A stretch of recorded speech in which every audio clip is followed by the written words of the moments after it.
Boa tarde a todos. Quero agradecer então à professora Aline Alves, que vai fazer esta sessão, deste seminário com o título Proteção e Segurança de Dados para Crianças e Adolescentes nos Jogos Digitais. A professora Aline, é nossa amiga e colaboradora desde alguns anos atrás. Ela agora está como bolseira no de Produtividade, Desenvolvimento Tecnológico e Extensão Inovadora do CNPq. Portanto, ela é doutorada em Educação, com pós-doutorado na área de Jogos Eletrónicos e Aprendizagem pela Universidade de Studi di Torino, na Itália. Atualmente é também professora e pesquisadora no Instituto de Humanidades, Artes e Ciência, na Universidade Federal de A Bahia. da Bahia, exatamente, coordenando o Bacharelato de Ciência, Tecnologia e a Rede de Pesquisa de Comunidades Virtuais. Pronto, mais uma vez agradecer então a sua presença, ou a tua presença, e pronto, quando quiseres podes iniciar então o seminário. Obrigado. Obrigado, boa tarde. Primeiro quero agradecer a João o convite, né, de estar aqui. Como o João falou, eu sou colaboradora do curso desde que o curso foi fundado, durante muitos anos, né, ministrei o Seminário de Jogos e Educação. Talvez alguns de vocês lembrem de mim, talvez não. E aí eu queria super agradecer o convite, né, e essa oportunidade de estar aqui socializando com o grupo essa pesquisa, que é uma pesquisa em andamento, que eu estou investigando, mas na verdade é que eu não vou apresentar os resultados da pesquisa, mas vou apresentar o que já foi levantado da pesquisa, que ajuda a gente a entender um pouco essa discussão, que é uma discussão importante, né, da ordem do dia. Pois é, essa pesquisa é uma pesquisa que está sendo desenvolvida com financiamento da CAPES Print, em parceria com a professora Mariana Granelli, lá do Departamento de Educação da Universidade de Barcelona.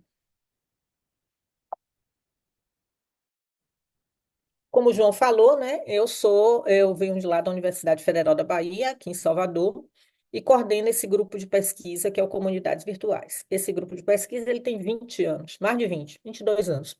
E ele é, na verdade, uma rede de pesquisa, porque ele agrega outras instituições, né? A UNEB, a Universidade Federal de Alagoas, o Instituto Federal Baiano e a própria UFBA.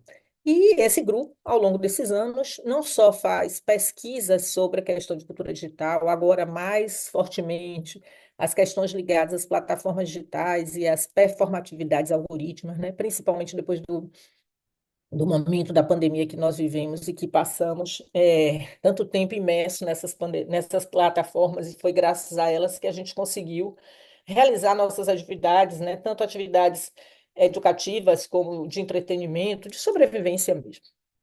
E dentro dessa discussão das plataformas, especialmente os jogos, é nosso objeto de investigação. Mas a gente não só investiga, né? A gente tem um histórico de 13 jogos desenvolvidos, 4 aplicativos na interface Educação e Saúde, e agora a gente está desenvolvendo um jogo de realidade aumentada sobre a independência da Bahia, com financiamento da FAPESM. Além disso, a gente também trabalha nos processos formativos, né? Formando novos pesquisadores, mestrandos, doutores, os alunos de graduação. A gente tem um programa aqui de iniciação científica, então eles também passam por esse processo de formação de pesquisador iniciante. Mas eu vim aqui hoje para falar sobre esse tema, né? Proteção de dados de crianças e adolescentes no ambiente do jogo, que é um tema da ordem do dia. E aqui e aí na Europa, vocês fortemente vêm já discutindo isso de alguma forma.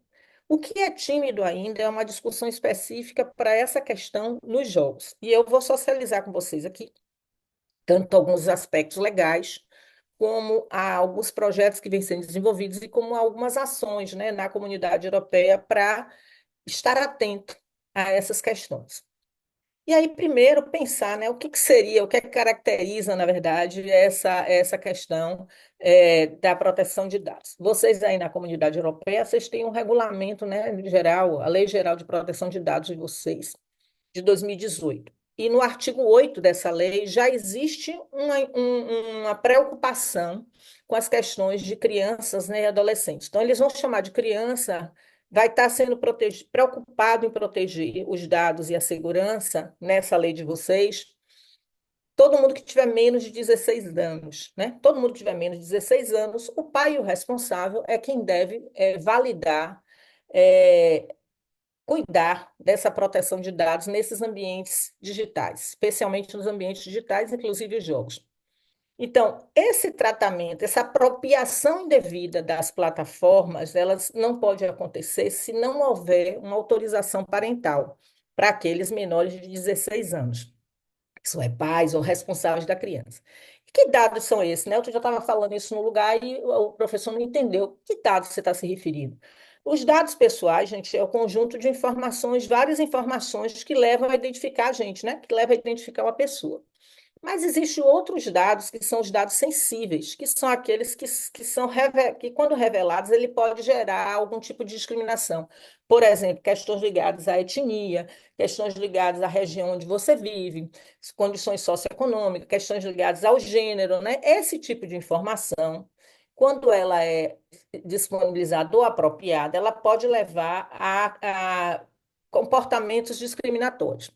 Além disso, a preocupação que se tem hoje com a questão da proteção de dados de crianças e adolescentes se refere principalmente a essa fragilidade, né, de uma criança estar interagindo no ambiente, especialmente no jogo, e de repente ele se defronta com outro jogador que ele não sabe se realmente, não pode ter certeza se é realmente alguém da idade dele, da faixa etária dele, ou se é um adulto se passando por criança para se apropriar ou para levar a um comportamento, por exemplo, inadequado, né?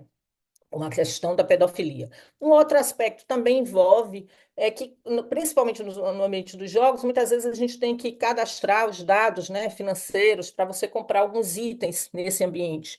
Então, isso também é um risco.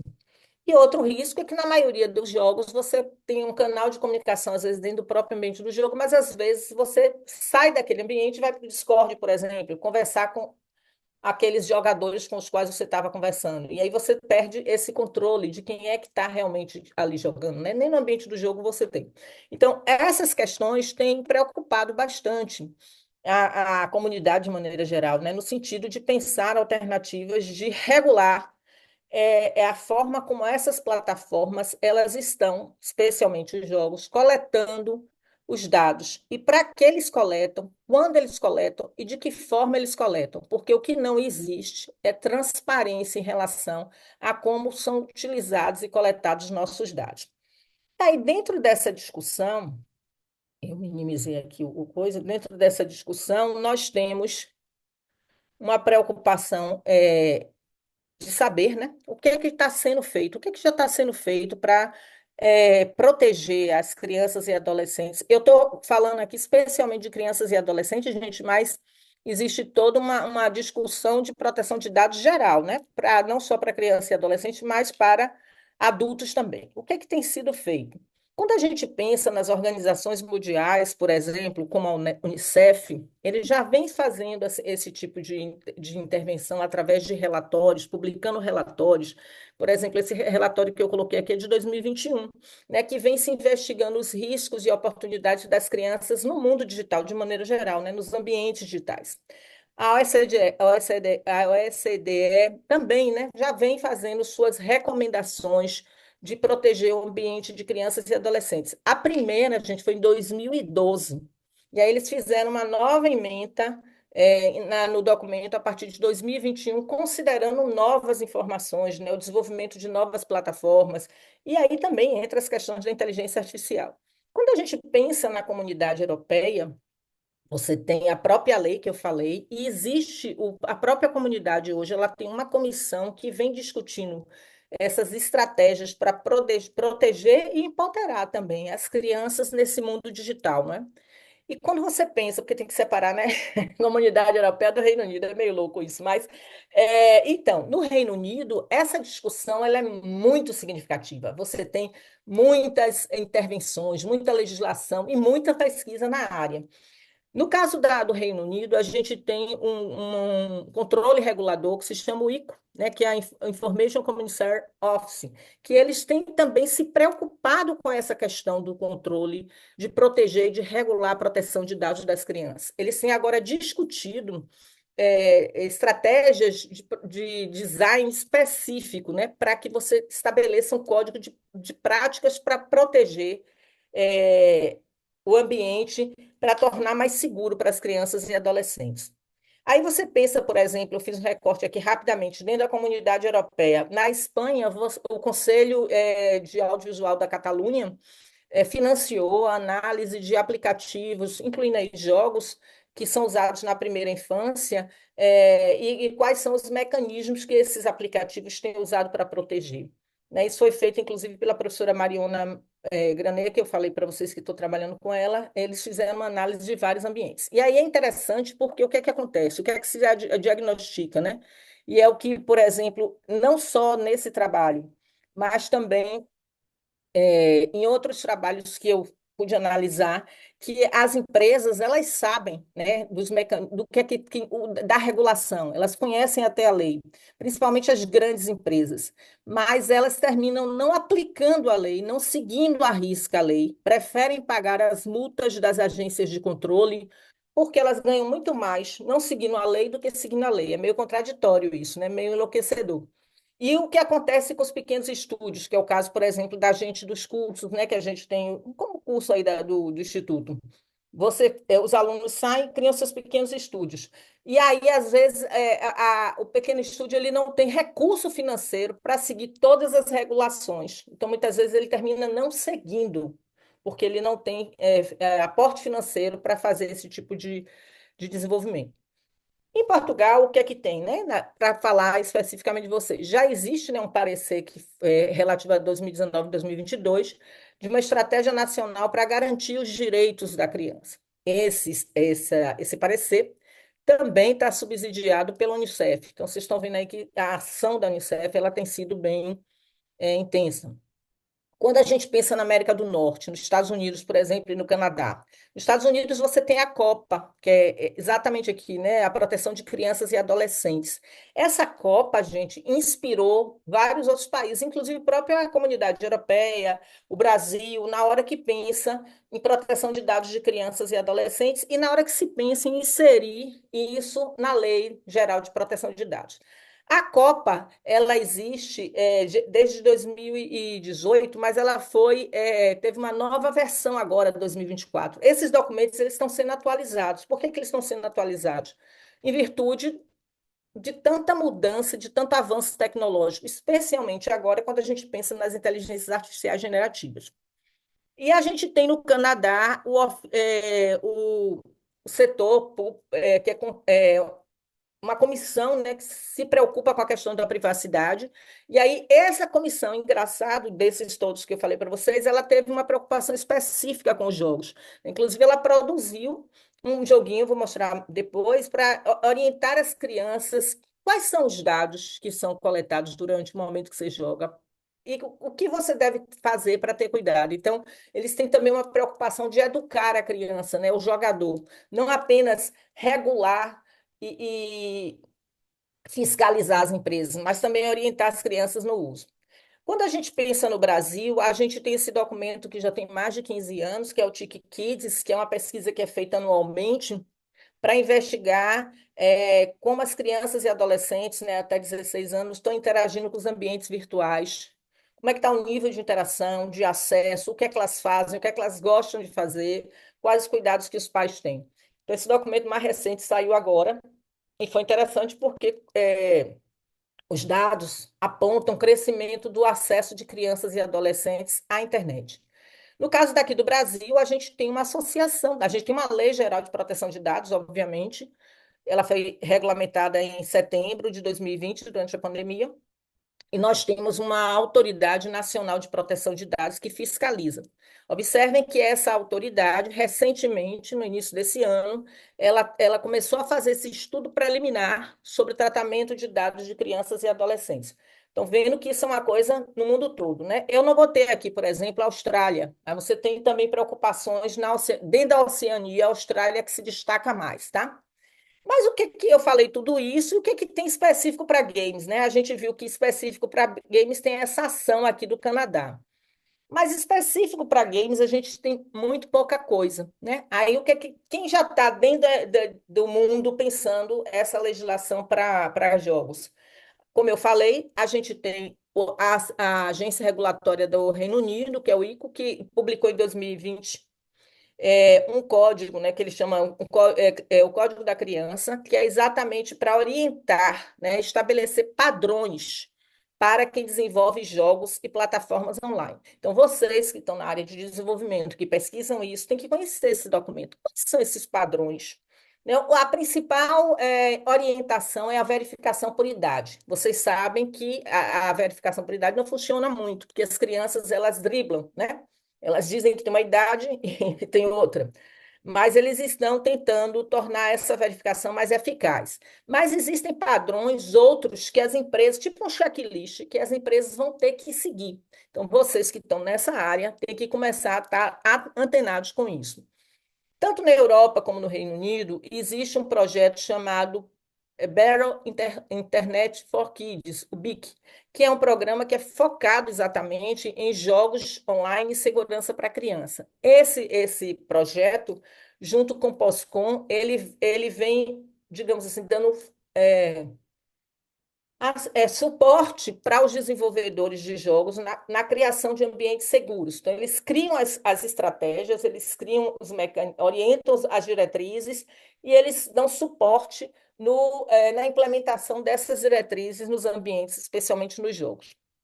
Na América do Norte, a gente tem o sistema, né, que valida a classificação indicativa dos jogos, e esse sistema também ele tem criado um programa de certificação, né, para verificar se aquelas empresas elas estão seguindo a Lei Geral de Proteção de Dados, especialmente no que se refere a crianças e adolescentes.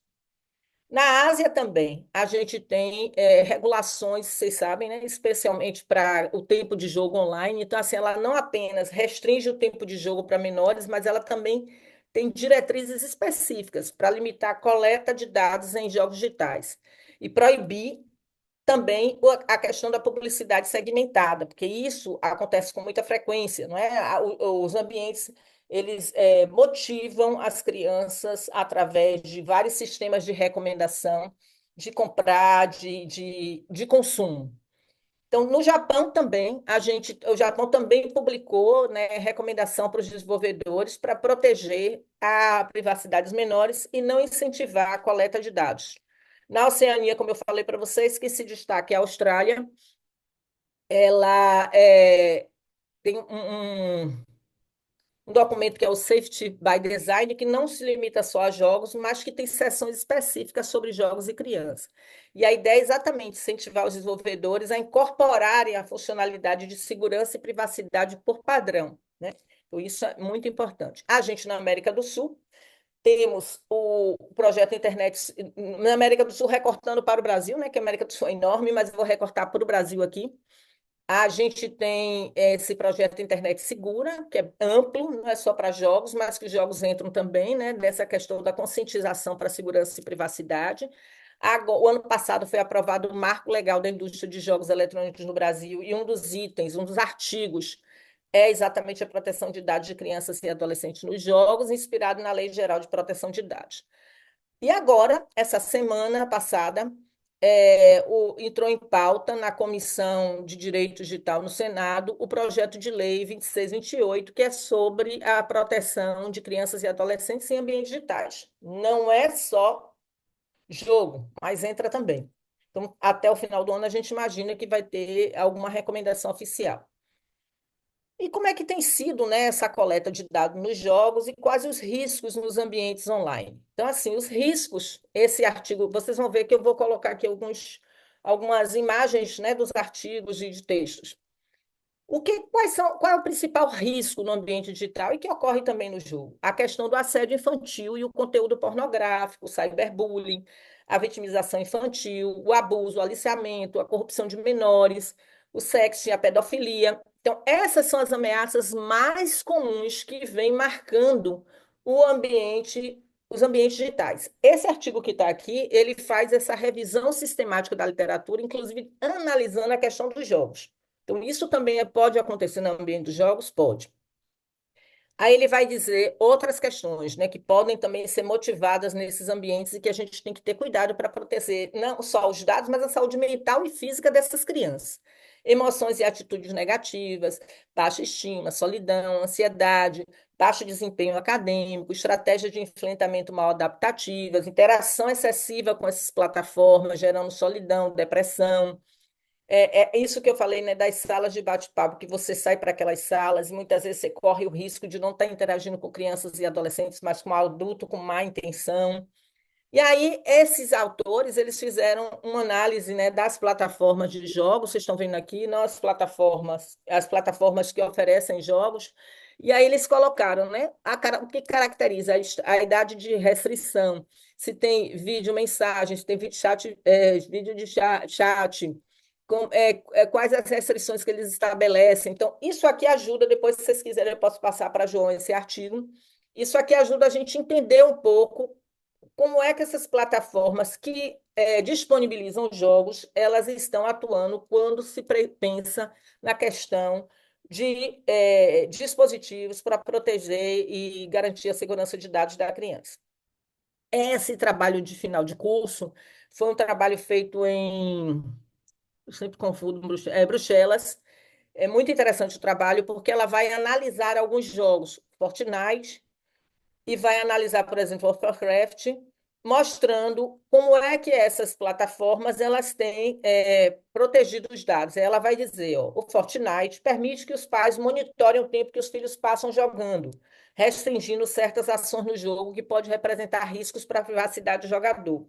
Mas, em contraponto, os meninos saem do Fortnite e vão se comunicar com o Discord, então não tem como os pais controlarem, nem a plataforma também. Os pais podem controlar no Fortnite a compra no ambiente do jogo, né? A Epic Games estabelece a idade mínima de 13 anos, mas a gente sabe o que é que acontece, que as crianças driblam. Para ter menos de 13 anos e acessar o jogo, a plataforma, você precisa ter o aval de um adulto, né? Mas isso nem sempre funciona. Ela fornece aos pais informações adicionais sobre a política de privacidade, os direitos das crianças, possibilidade de escolher quais serviços que seus filhos terão acesso. Então, tem algumas funcionalidades positivas. O World of Warcraft ele oferece uma aparente proteção para as crianças, né? Possibilitando que os pais controlem o tempo que os filhos passam jogando, definindo um limite de tempo, criando um cronograma de interação. Mas não é possível controlar a conversa com outros jogadores e compras. Então, não tem como fazer esse controle. A Blisa apenas aconselha os pais a orientar seus filhos para não compartilharem seus dados. Isso é um outro problema nessa discussão. Normalmente se transfere a responsabilidade de proteger a segurança dos dados e a segurança de saúde mental e física da criança para os pais. Mas muitas vezes, gente, os pais não têm experiência nenhuma com o jogo, não conhecem, têm dificuldade, não sabem fazer. Então, aqui também um outro problema, né? Que os jogadores com menos de 16 anos, eles podem criar conta. E essa outra pesquisa foi muito interessante, eu trouxe para vocês verem assim, quais são os aplicativos, onde é que estão os aplicativos mais famintos de dados. Então, o país que mais produz aplicativo que coleta dados exageradamente é o Canadá, depois a Alemanha, a Austrália, Hungria e os Estados Unidos. E então, aqui, só para vocês verem, quais são os jogos que mais coletam dados, né, dentro dessas plataformas? O Ball Pool, o Subway Surfer, o Grand Escapes, o Egg Party, e aí você vê que o Roblox ele está cá embaixo, mas ele coleta bastante. A gente vai ver alguns problemas do Roblox. Aqui também aqui está o mapa assim, mostrando, né, os jogos mais famintos, e aí ele estabelece, por exemplo, por que dado ele coleta? Contatos e informação, localização, ele pega o GPS, identificação, que tipo de dado eles estão coletando, né? Eles trazem isso aqui. E aí a gente tem agora tido, não sei se vocês viram, várias discussões em torno do Roblox, né? Então, o Roblox ele tem crescido bastante dentro do Brasil, especialmente no sentido dos jogadores, das pessoas estarem produzindo os conteúdos, né? Só que tem uma questão aí séria de autoria e tem vários embargos aí relacionados com isso. Então, assim, principalmente essa discussão que o Roblox não tem respeitado essa relação entre jogo e trabalho infantil. E isso virando alvo de discussão no Ministério Público do Trabalho no Brasil, né? Porque se apropria desse trabalho infantil, de produção desse conteúdo de forma indevida. Uma outra discussão que não sei se vocês viram recente, foi agora de julho, é a questão do Roblox envolvido com a questão da pedofilia. Essas discussões todas fizeram com que as ações do Roblox caíssem, mas rapidamente elas conseguiram voltar de novo. Mas são questões para que a gente pense, né, um pouco, vocês especialmente, que não são só jogadores, mas que podem ter filhos, sobrinhos e que são desenvolvedores, né? Que na hora que você se propõe a desenvolver um jogo, independente do jogo ter um fim educacional ou apenas de entretenimento, a gente tem que estar atento às diretrizes existentes, especialmente onde vocês estão, né? Na comunidade europeia, que já tem as diretrizes que devem ser seguidas pelos estúdios. E quem é que regula, gente? Quando a empresa não segue essa regulamentação, não segue essas diretrizes. No caso de vocês aí na Europa, quem está regulando é a própria Lei Geral de Proteção de Dados. No caso dos Estados Unidos, não, no caso ainda da Europa, né, existe na Europa, essa aqui.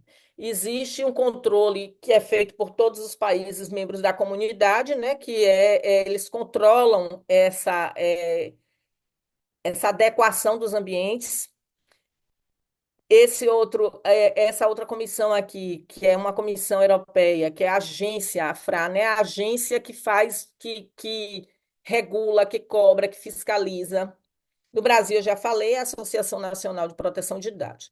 E o que é que tem sido feito, né, de pesquisa? Existe uma professora com um grupo de pesquisa dela no Reino Unido, a professora Sônia Elivestone, que tem desenvolvido várias pesquisas nessa área. Desde que eu me entendo por gente, desde que eu comecei a estudar no mestrado, há milhões de anos atrás, essa professora já trabalha com a discussão do audiovisual, crianças e infância. E nos últimos anos, claro, né, ela vem atualizando para esses ambientes virtuais e os jogos. Ela fez uma pesquisa com o grupo dela, chamada Playful by Design, onde ela entrevistou um grupo, através do grupo focal, de mais de 30 designers do Reino Unido, que trabalhava desenvolvendo jogos e ambientes interativos para a criança. E a ideia foi exatamente perguntar aos designers se eles tinham consciência da legislação, se eles estavam aplicando a legislação e quais as dificuldades que eles tinham. Para isso, elas criaram uma série de cards, né, para avaliar nesse grupo focal as dificuldades que os designers tinham e poder ajudar os designers que desenvolviam para crianças, né, e adolescentes.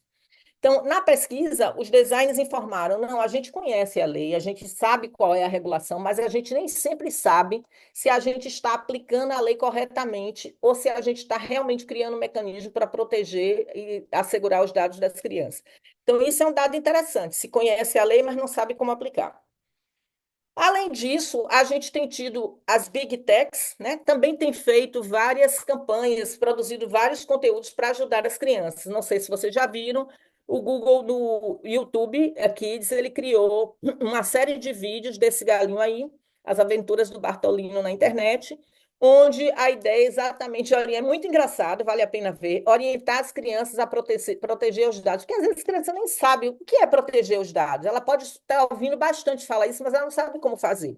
E esses vídeos para um grupo mais infantil mesmo, mas é divertido, é interessante, mas também pode ser útil para os pais, né, que têm dificuldade de entender o que é que tem que ter, o que é proteger, como proteger e o que é que ele pode fazer para intervir. Não sei se vocês viram que o Google também criou o Interland, que é um joguinho também bem simplesinho para orientar sobre essa questão da proteção de dados. Eu estou mostrando isso aqui porque são similares que vocês podem consultar se vocês têm como objetivo desenvolver ambientes interativos e jogos para crianças. A Dinamarca também criou, Dinamarca, não lembro. Criou também esse joguinho. No início ele não estava em inglês, agora ele já está em inglês, que é um joguinho para orientar, é muito bobinho, para orientar sobre a dataficação. O que é essa coisa da dataficação? O que é coleta de dados? Por que não é transparente? O que é o algoritmo? E, além disso, eles criaram também as orientações para os professores. Então, isso é legal, porque, assim, na escola também é um espaço para o professor estar orientando as crianças e adolescentes sobre esse momento que a gente vive e como a gente tem que se proteger para não estar vulnerável, né? Porque os rastros que você deixa na internet é para toda a vida. E, como eu falei, a Comissaria de Privacidade do Canadá criou esse videozinho, é muito legal também para a criança, porque ele simula o ambiente de um jogo, né? Ele cria uma série de missõezinhas e o personagem, que é um macaquinho, vai interagindo com o ambiente e aprendendo como proteger os seus dados. Vocês aí em Portugal criaram no Instituto de Apoio à Criança um joguinho chamado A Volta ao Mundo pelos Direitos Humanos. Não é específico sobre proteção de dados, mas é importante porque isso tem a ver com os direitos humanos, né? E o que é que tem sido feito de encaminhamento? Pô, essa discussão está aí, tem afetado o ambiente dos jogos, tem sido uma discussão ferrenha, tem tido um controle e uma regulação para verificar quem está fazendo. Os designs de jogos, os estúdios têm consciência da legislação, mas muitas vezes, por interesses outros, que pode ser o custo que isso implica em implementar, ou pode ser o desconhecimento, não tem estado atento. E a gente que trabalha com desenvolvimento de jogos tem que estar atento a tudo isso, essa é a discussão da ordem do dia. Então, o que a gente pensa que é importante, né? A primeira coisa é criar um espaço de letramento dos pais e responsáveis, professores, porque os pais, às vezes, eles não controlam, porque eles não sabem como fazer. Eles também não entendem, né? E muitas vezes, como eles não são jogadores, eles não conseguem atribuir sentido ao universo do jogo. Uma outra coisa, que isso é mais para vocês, é estar atento ao privacy by design, que é essa, assim, pensar a privacidade desde a concepção do jogo, né? A proteção e privacidade dos dados a cada passo, garantindo que o usuário controle as configurações para autorizar ou fornecer informações. E o privacy by default, que é, na verdade, a privacidade por padrão, né? Após o lançamento do produto, o cliente deve ter acesso às configurações mais seguras e de privacidade aplicadas ao padrão. Quer dizer, criar um ambiente transparente, que o usuário ele entenda como está coletando dado, para quê e como eu posso, por exemplo, fazer minhas escolhas. Outra coisa importante é considerar a legislação e os documentos, né, que orientam essas práticas de designs para ambientes online e jogos digitais. Então, isso tudo são elementos importantes, né, que a gente tem que estar pensando, especialmente, não apenas como usuário, mas pensando especialmente se eu sou desenvolvedor e tenho como foco crianças e adolescentes. E aí, só para vocês terem uma ideia, eu tenho uma referência imensa, mas pouca coisa vocês vão ver trata da questão dos jogos. Nessas referências, ó, só os verdes falam de jogos, ó, poucos, tá vendo? Muito pouca coisa ainda está sendo produzida. E a gente precisa estar não só adotando essas boas práticas, mas quem, por exemplo, como eu, né, que trabalho também desenvolvendo pesquisas, né, produzir um conhecimento sobre isso, né, atento a isso. Existe também discussão de dados, ou discussão sobre os ambientes interativos usando realidade virtual. Tem uma discussão grande sobre a proteção de dados também nesses ambientes. E aqui, para terminar, antes de abrir para o diálogo, se vocês quiserem seguir a gente está nas redes sociais, onde a gente divulga todo o trabalho que a gente faz, os jogos que a gente desenvolveu estão todos disponíveis lá. É isso, eu queria agradecer e estou aqui agora para discutir, esclarecer as questões que vocês quiserem e desejarem. Só que agora, Muito obrigado. Ahm, Vamos aguardar por algumas questões que tenham, por favor. Ahm, Portanto, eu estive aqui a experimentar um pouco este jogo da Google, o é bem simples. Be Internet Awesome.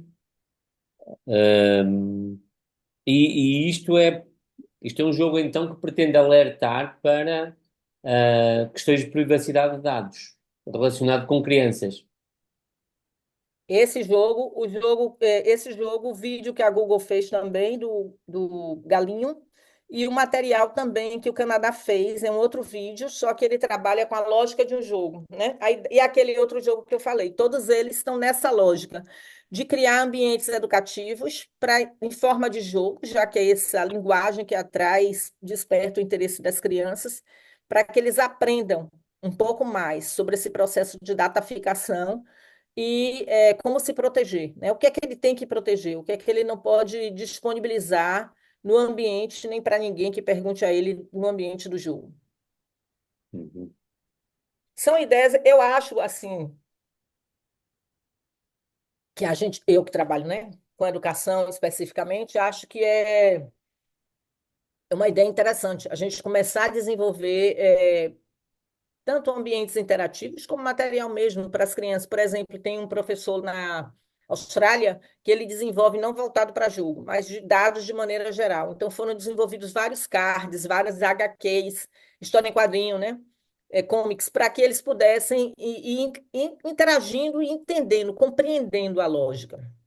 Eu acho que, por exemplo, se no se na graduação ou no mestrado aí, você tem grupos que têm interesse em ambientes para criança, eu acho que essa é uma linha interessante, né? Não só se preocupar com isso ao desenvolver o ambiente, mas também desenvolver esses ambientes educativos com fins educacionais. Uhum. Muito bem, nós já temos aqui algumas questões eh, através do chat. Tu consegues ver ou queres que Deixa eu eu ver leia? aqui.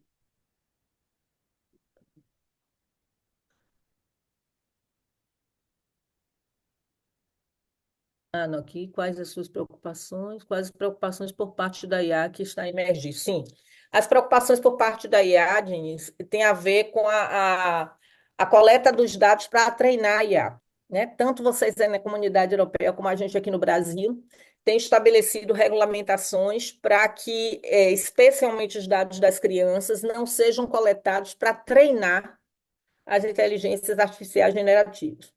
Então, essa regulação é uma regulação legal e vai ser, digamos assim, fiscalizada essas empresas. Por exemplo, a OpenAI, o Gemini, o próprio Facebook. Não no Brasil, a gente teve um problema em julho, porque a Meta disse, botou lá, né, que todos deu a gente pouco tempo para dizer, autorizar que todos os seus dados que você usava no Instagram ou e no WhatsApp, eles seriam usados para treinar a inteligência artificial deles.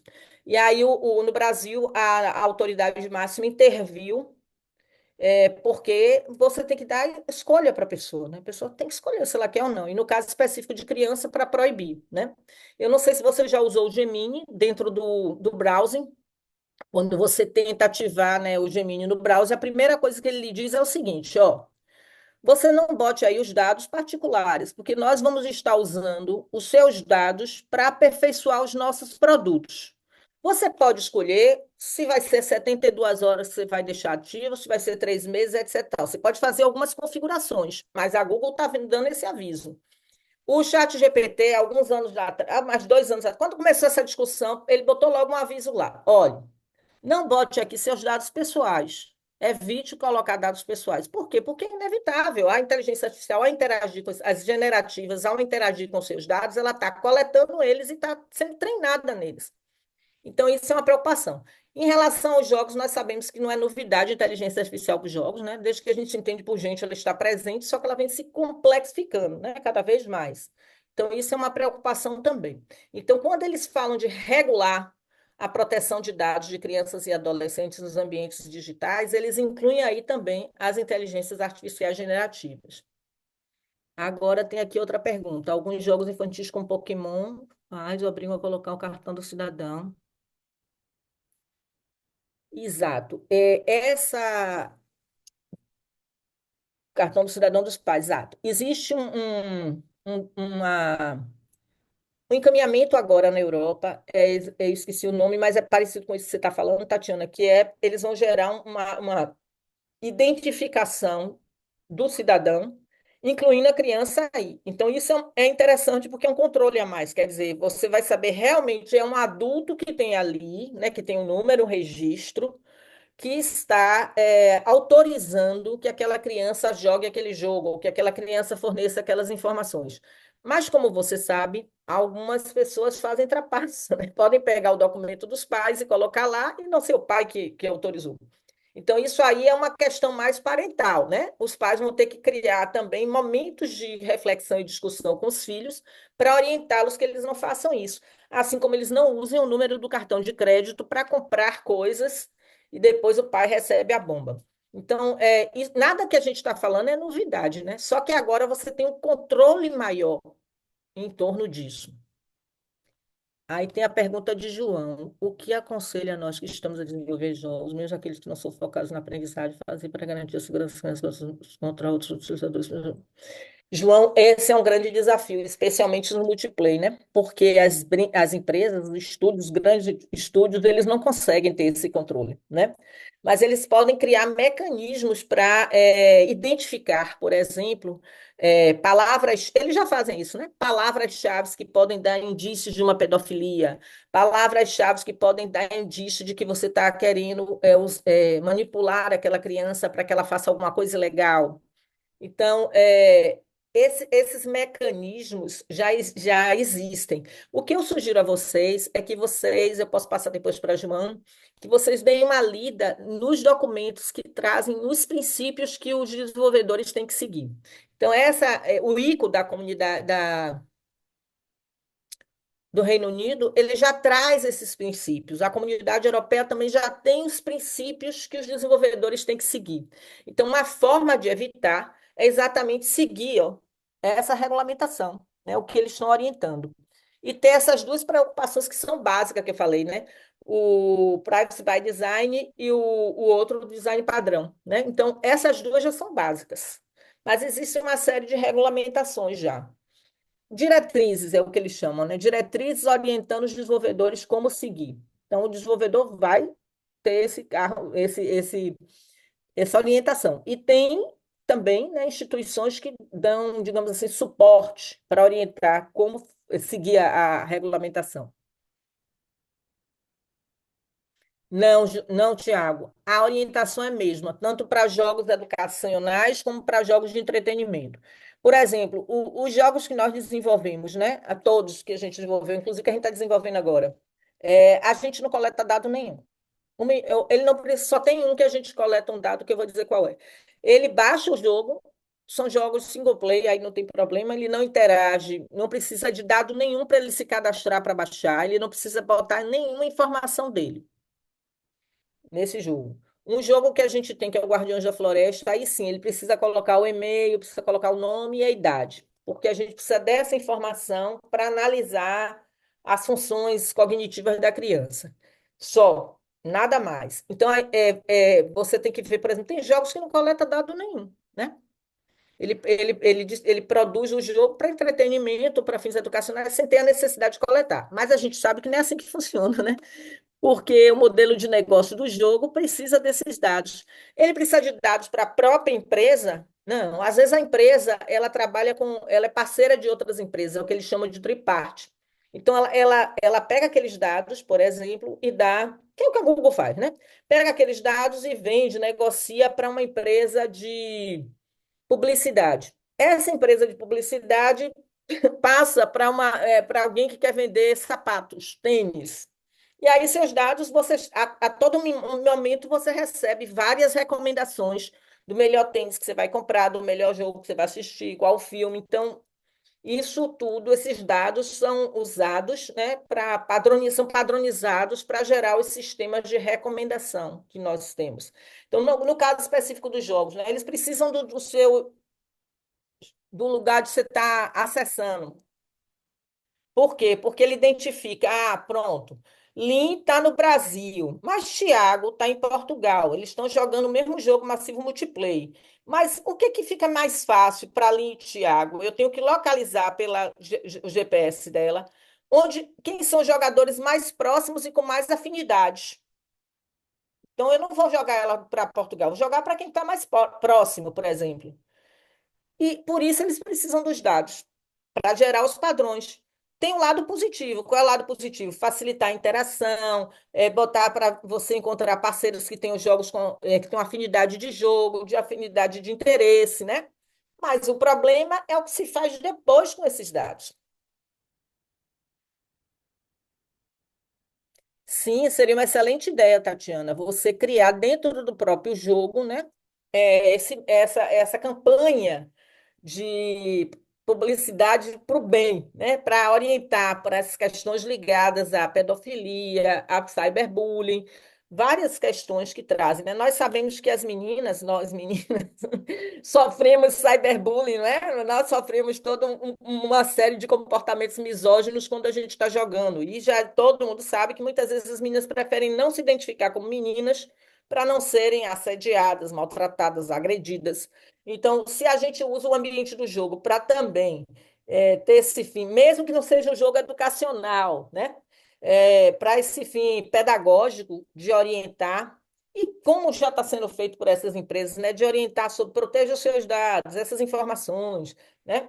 Quando a gente vê, por exemplo, a gente está desenvolvendo esse jogo de RV, né?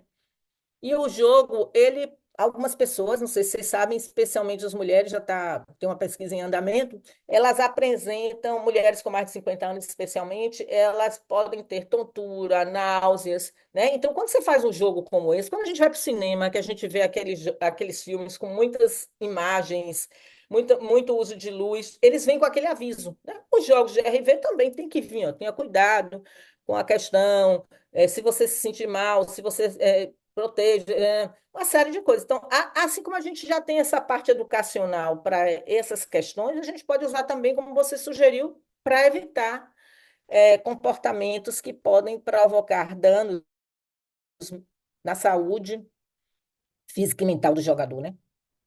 Vocês viram a história, né? Não sei se vocês viram do menino lá acho que Flórida, que ele começou a interagir com uma inteligência artificial, e aí ele criou um vínculo com a inteligência artificial e depois ele já tinha uma tendência um pouco suicida, né? E aí ele se matou. Então, às vezes, não é a tecnologia que provoca, mas o sujeito já tem os seus próprios conteúdos, né? E pode levar a comportamentos que podem provocar mal para ele, morte até. Vários casos que vocês conhecem do Meta, que vai para a justiça nos Estados Unidos, aquele grupo de adolescentes que, através de vários perfis no Instagram, eles começaram a se suicidar. Então, a tecnologia ela é muito boa, né? Ela é ótima, como agora. Eu estou aqui, vocês estão aí, a gente está podendo conversar, interagir. Estou podendo ver João, Claudinha. Então, mas tem também o outro lado, o lado que nós humanos nem sempre, né, usamos para o bem. Então, essas coisas são importantes. Então, se a gente pode, dentro do ambiente que a gente desenvolve, na campanha que a gente faz do nosso jogo, a gente trazer esses elementos que protejam, né, o jogador, seja ele adulto ou criança, é perfeito.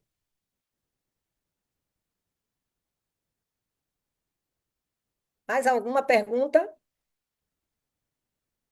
Eu tenho uma também. A Tatiana. A Tatiana colocou. Exato. Exato, eu concordo com você, Tatiana. Era bom. E agora, né, o Roblox ele já está assim na mirada aí. Ele deve ter alguma campanha de marketing para mudar essa imagem, porque as ações, com essa questão da pedofilia, as ações caíram no mesmo dia. Aí depois conseguiu recuperar.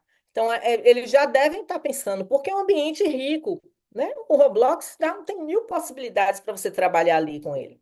Não só para as crianças, né? Mas para os adultos também.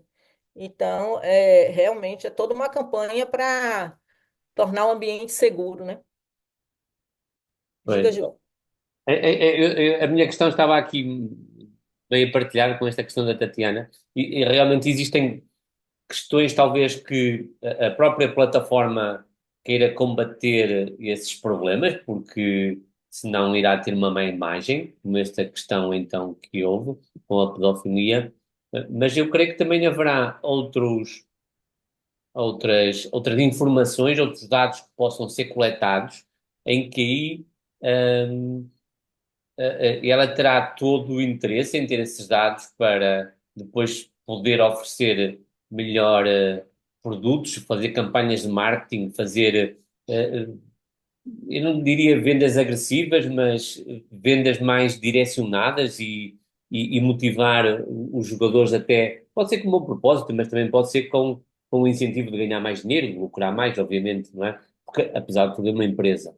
Um, e aí, ok, os utilizadores, eles acabam por se calhar, receber um ecrã em que diz que, ok, os teus dados vão ser usados para melhorar, ou para nós fazer, podermos te vender, para te podermos, enfim, se calhar vender a outros, e o jogador terá ali uma hipótese que é sempre ou jogar ou então não jogar, não é? Porque se não concorda com aquelas condições, ele vai ficar fora. Ah, aí não haverá mais um papel governativo ou de entidades governamentais que depois apliquem as tais multas, como acontece com, creio, com alguns casos que se passam com a Google e com outras empresas da Apple, ah, em que tem no fundo estas campanhas quase de monopólio, não é? Ah, haverá aí também um papel das, das entidades governamentais que possam atuar nisso, porque os utilizadores não têm esse poder. Essa questão que você trouxe é bem interessante, porque você fica numa saia justa, como a gente diz aqui no Brasil, que é o que você falou. Ou você aceita, ou você não pode usar, né? Que é o que a Meta faz o tempo todo, né? Quando ela diz assim para você, olha, os seus dados que você está usando aí no Instagram e no WhatsApp, eles vão ser usados para treinar a IA. Qual a opção? Ou você deixa de usar, ou você aceita porque você tem que usar. E foi por isso que o governo brasileiro fez a intervenção, né? Dessa exigência ser flexibilizada. Porque você não pode simplesmente direcionar isso e dizer que não tem opção, que é o que acontece com os cookies. Né? Quando a gente abre qualquer site hoje, aí vem uma lista de cookies, que é exatamente o que você falou, João. Você tem que perder um tempo, você tem que investir um tempo para ver, ó, esse dado é compartilhado com não sei quantos parceiros, esse dado é para melhorar a performance, esse dado é para isso, para isso. Você tem que ir desmarcando tudo. É, Mas isso envolve você parar um tempo para você fazer isso. Então, às vezes, ele nem dá opção, ele dá a opção de você aceitar, porque senão você não tem acesso à informação que está naquele site, especialmente quando é de notícia. Então, você não tem jeito, você tem que aceitar. Então, o que está acontecendo? E a comunidade europeia pega no pé, viu? Aqui no sul global, o povo quer fazer da gente o que quer. Mas na comunidade europeia, quando a comunidade europeia empomba, no instante, Google, X, Meta, todo mundo se enquadra. Por quê? Porque eles respeitam mais. Aqui no Brasil, Ô, Roger, prazer te ver também. Um beijo. No Brasil, a gente ficou sem o Twitter, não sei se você soube, sem o X, durante mais ou menos um mês, 40 dias. Por quê? Porque o Elon Musk não quis se render às regras brasileiras. Aí o que que ele fez? Eu vou ameaçar que eu vou tirar o X do Brasil e eles vão ceder. Só que foi uma luta de titãs. O outro, também, que não é mole e que está certo, Alexandre de Moraes, aí a gente ficou sem Twitter no Brasil durante 40 dias. Depois, o que aconteceu? Fizeram uma nova negociação. O Elon Musk atendeu o que tinha que ser atendido e voltou a usar. Então, assim, eu acho que tem que ter o que você falou, uma pressão governamental, mas essa pressão ela tem que ser rígida, no sentido de não flexibilizar, porque senão nada disso que eles estão propondo de lei funciona, né? Porque é. já existe muita lei e na comunidade europeia muito documento, menino, eu estou impressionado, porque como eu estou estudando isso, eu levantei bastante, eu fiquei impressionada, até descobri no meu país que me deixou feliz, né? O quanto existe de documento tentando regular, tentando implementar, tentando controlar. Então, o controle legal existe. Agora, o controle da regulação, quer dizer, as agências que regulam, que correm atrás, que fiscalizam, eu não sei se elas têm braço para dar conta dessa dimensão toda, né? Porque quando você pensa em plataformas de jogos, por exemplo, é um mundo diferente. E as características são diferentes. Então, você precisa de especialistas, bem especialistas nesse tipo de ambiente, porque o controle é outro. Então, é difícil, viu? Hum, Obrigado pela sua resposta, mas realmente acho que é isso. E realmente na Europeia nós somos muito bons a regulamentar. É, Acho que para tudo. Hum, muita coisa. E aí essa regulamentação termina motivando, incentivando. Só para você ter ideia, João, na América Latina, o Brasil ele está na frente dessa discussão.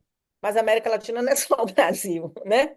Então, quando você pensa nos outros países, é bem tímido o processo. E eu não estou falando só de criança e adolescente, não. Estou falando macro, Pois, né? tudo. A questão no geral. Agora, tem um trabalho que foi feito aqui no Brasil com um grupo da Argentina, que eles criaram uma cartilha, né, de proteção de dados de crianças e adolescentes. Tem essa ação na Argentina. Tem um artigo que foi publicado do Chile, que trata também das questões da criança. Prontos, eu só vi de tudo que eu levantei desses países assim. Se você pensa na Oceania, você tem um trabalho intenso da Austrália, mas, por exemplo, Nova Zelândia, você não tem muita coisa sobre isso, né? Então, você tem uma variação, né? Mas a comunidade europeia, especialmente o Reino Unido, tem uma ação bem efetiva. Uhum. Muito bem. Eu não sei se alguém tem mais alguma questão.